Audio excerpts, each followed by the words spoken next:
50,000 নিযুক্তি হব। মই যোৱাবাৰে কৈছিলো যে এটা পৰীক্ষাত 12 লাখ 13 লাখ প্ৰাৰ্থীয়ে অৱতীৰ্ণ হ'ব। ডিসি সকলে জিলা উপায়ুক্ত সকলে পৰীক্ষাটো সুচাৰুৰূপে আয়োজন কৰিব লাগিব। তাৰ বিষয়েও দীঘলীয়াকৈ কথা পাতিম যাতে আগৰ দৰে আমি যাতে যিটো কীৰ্তিমান স্থাপন কৰিছিলো সেই কীৰ্তিমানটো যাতে অক্ষুণ্ণ অৱস্থাত ৰাখিব পাৰো। তাৰ কাৰণে আমি ডিসি সকলক সজাগ কৰিব লাগিব আৰু আমি প্ৰচেষ্টা কৰিম যে এইবাৰো যাতে আগৰ দৰে আমি এটা স্বচ্ছ নিকা পৰীক্ষা পাতিব পাৰো।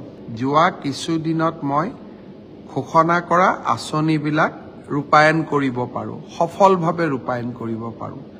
2 অক্টোবৰৰ পৰা আমি বসুন্ধৰা 3 আৰম্ভ কৰিম।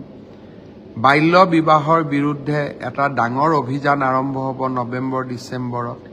ইয়াৰ মাজত নিযুত মইনা আঁচনি আৰম্ভ হ'ব। ইয়াৰ মাজত মুখ্যমন্ত্ৰীৰ মহিলা উদ্যমিতা আঁচনিখন আৰম্ভ হ'ব। ইয়াৰ মাজত অৰুণোদয় 3.0 আমি নতুনকৈ আৰু বহুত হিতাধিকাৰীক লগত লৈ অৰুণোদয় আঁচনিখন সম্প্ৰসাৰণ কৰিব খুজিছো। তাৰ বিষয়ে আমি আলোচনা কৰিলো। পৰ্যটনৰ দৃষ্টিভংগীৰ পৰা অসমত বহুত সুন্দৰ স্থান আছে, কিন্তু এই স্থানসমূহত হোটেল আদি নথকা কাৰণে আমি পৰ্যটন উদ্যোগটো বঢ়াব পৰা নাই। আমি এইবাৰ চিন্তা কৰিছো যে অসমত আমি হোম ষ্টে অৰ্থাৎ অসমৰ গুৰুত্বপূৰ্ণ স্থানসমূহত পৰ্যটকৰ সংখ্যা বৃদ্ধি কৰিবলৈ আমি হোম ষ্টেৰ এটা ডাঙৰ আন্দোলন আৰম্ভ কৰিব খুজিছো। সৰু সৰু স্থান হোটেল সম্ভৱ নহয়, কাৰণ হোটেল এখন হবৰ কাৰণে ডাঙৰ বিল্ডিং বনাব লাগিব, ব্যৱসায় হ'ব লাগিব, কিন্তু হোম ষ্টে এটাতো হ'ব পাৰে।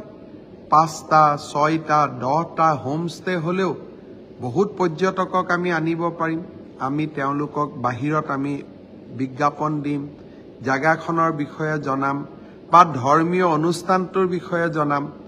মানুহ আহিব আৰু আমাৰ হোম ষ্টেটোতে থাকিব। সেই বিষয়েও ডাঙৰ এটা আঁচনি এই বছৰ আমি